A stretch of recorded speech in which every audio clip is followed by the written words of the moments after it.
Hello my dear lovely viewers, আসসালামু আলাইকুম। প্রতিদিনের মতোই আজকের নতুন একটা ভিডিও নিয়ে এসেছি। আজকে আপনাদের সাথে কুশন কভার বা কোল বালিশের সেলাই শেয়ার করব। ফার্স্টেই আমি আর্টের ভিডিওটা দিচ্ছি।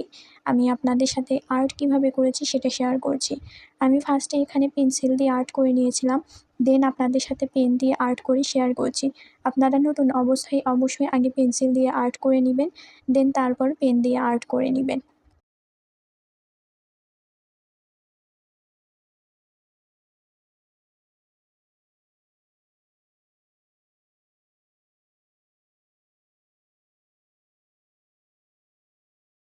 জাস্ট ৫ টা ফ্লাওয়ার করেছি, ৫ টা পাপড়ি, ৫ টা ফ্লাওয়ার। আর এই যে ৫ টা ফ্লাওয়ারের মাঝে ৪ টা যেই ফাঁকা অংশ, এখানে আমি ডাল এবং পাতা দিয়ে দিয়েছি। আপনারা চাইলে শুধু ৫ টা ফ্লাওয়ারও রাখতে পারবেন, তবে ডাল পাতা দিলে কিন্তু ফুলগুলো অনেক ফুটে ওঠে এবং দেখতেও অনেক রিয়েলিস্টিক লাগে। তো এইভাবে আর্ট করা কমপ্লিট হলে এখন আমি সেলাই করব। ফার্স্টেই আমি ফুল সেলাই করব। ফুলের পাপড়ি সেলাই করার জন্য আমি এখানে সুন্দরী লাচি সুতা ২ গুণ করে সুইয়ে পরিয়ে নিয়েছিলাম এবং পাপড়িগুলো সেলাই করার জন্য আমি এখানে শার্টিন স্টিচ ব্যবহার করেছি। শার্টিন স্টিচ খুবই ইজি, খুবই সহজ। আপনারা একটু লক্ষ্য করে দেখলেই বুঝতে পারবেন কীভাবে সেলাইটা করেছি। আর হ্যাঁ, একটা বিষয় কি লক্ষ্য করেছেন? আমি যখন পাপড়ি সেলাই করলাম, আমি কিন্তু পাপড়ির একদম মাঝ বরাবর অংশ থেকে সুইটাকে তুলেছি এবং এক পাশ থেকে আরেক পাশে এপাশ ওপাশ করে আমি কিন্তু পাপড়িগুলো সেলাই করে নিচ্ছি। তো এইভাবে মাঝখান থেকে সেলাই শুরু করে এপাশ ওপাশ করে সেলাই করলে যেটা হবে, সেটা হলো আপনার পাপড়ির ২ পাশে এই যে সেলাইয়ের সমতা বজায় থাকবে। এই পাশে যে কয়টা স্টিচ উঠবে, ওই পাশেও সে কয়টা উঠবে। এতে করে কিন্তু পাপড়িগুলো সবগুলোই একই সমান থাকবে, একই মাপের হবে এবং এতে করে ফ্লাওয়ারটা দেখতে অনেকটাই সুন্দর লাগবে, ফিনিশিং ভালো আসবে। তো অবশ্যই এইভাবে আপনারা সেলাই করবেন। সেম নিয়মে সবগুলো পাপড়ি সেলাই করে নিব।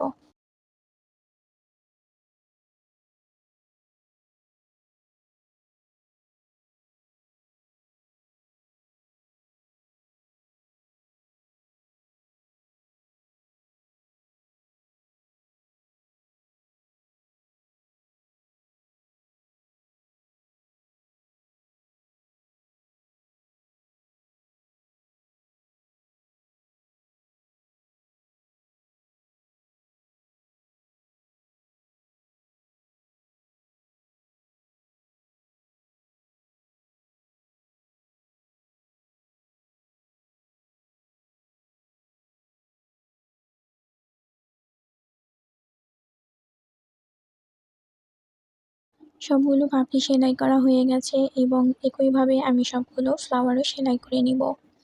সবগুলো ফ্লাওয়ার সেলাই করে নিয়েছি। এখন আমি ফ্লাওয়ারের মাঝে রেনু সেলাই করব। রেনুর জন্য আমি এখানে বাসন্তী, হলুদ কালার বা মাস্টার্ড ইয়েলো কালার সুন্দরী লাচি সুতা নিয়েছি। এখানেও আমি ২ গুণ করে সুতা নিয়েছি। এখন মাঝখানে ফ্রেঞ্চ নট দিয়ে দিব। ফ্রেঞ্চ নটটাও খুব ইজি, একটু লক্ষ্য করে দেখবেন আমি কিভাবে ফ্রেঞ্চ নটগুলো উঠাচ্ছি।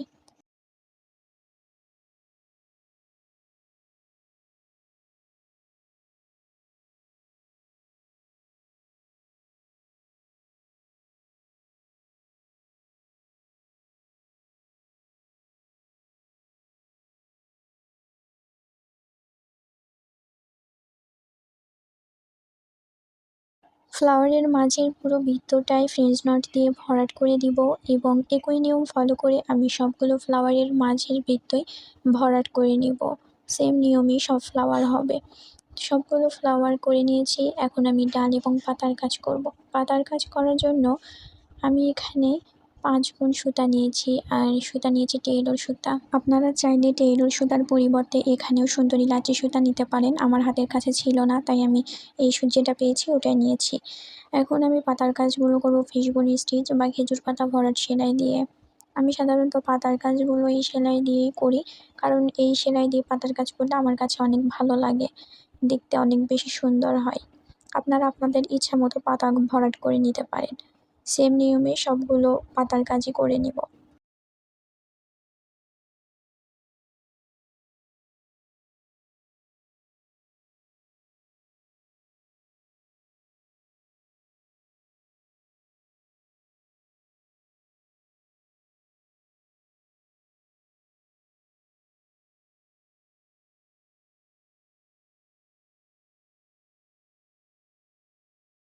সেম নিয়মে সবগুলো পাতাই করে নিয়েছি। এখন আমি এখানে ডাল সেলাই করব। ডাল সেলাই করার জন্য কালো কালার সুন্দরী লাচি সুতা 2 গুণ করে সুইয়ে পরিয়ে নিয়েছি এবং ডালের কাজ করার জন্য আমি এখানে ডাল সেলাইটাই ব্যবহার করছি। যাই হোক, এখন ডালের কাজগুলো আপনারা মনোযোগ সহকারে লক্ষ্য করেন এবং আমি আপনাদের সাথে ভিডিও রিলেটেড কিছু কথা বলি। প্রায় ভিডিওতে আপনারা সুতা সম্পর্কে অনেক ধরনের প্রশ্ন করে থাকেন, তাই ভাবলাম ভিডিওর মাঝে ক্লিয়ার করি। আজকের ভিডিওতে আমি মোট 4টা কালার সুতা ব্যবহার করেছি। নাম্বার 1, ফুলের পাপড়ি করার জন্য অফ হোয়াইট কালার বা ঘিয়ে কালার সুতা। নাম্বার 2, আমি ফুলের মাঝে রেনু করার জন্য মাস্টার ইয়েলো বা বাসন্তী হলুদ কালার সুতা ব্যবহার করেছি। অনেকে কাঠালি কালার সুতাও বলে। এরপর আমি ডালের কাজ করার জন্য এই যে ব্ল্যাক কালার বা কালো কালার সুতা ব্যবহার করছি। আর পাতার কাজ করার জন্য আমি জলপাই কালার সুতা ব্যবহার করেছি, একদম কাঁচা জলপাই কালার যেটা, বা অলিভ কালার। আর এখানে আমি সবগুলোই সুন্দরী লাচি সুতা ব্যবহার করেছি। সুতা নিয়েছি 2 গুণ করে। তবে পাতার কাজ করার জন্য আমি টেইলর সুতা নিয়েছি 5 গুণ করে। তো এটাই ছিল আজকের ইনফরমেশনগুলো। আর ফেব্রিকের কালারটা ছিল একদম ডিপ ম্যাজেন্ডার কালার বা রানী গোলাপি কালার।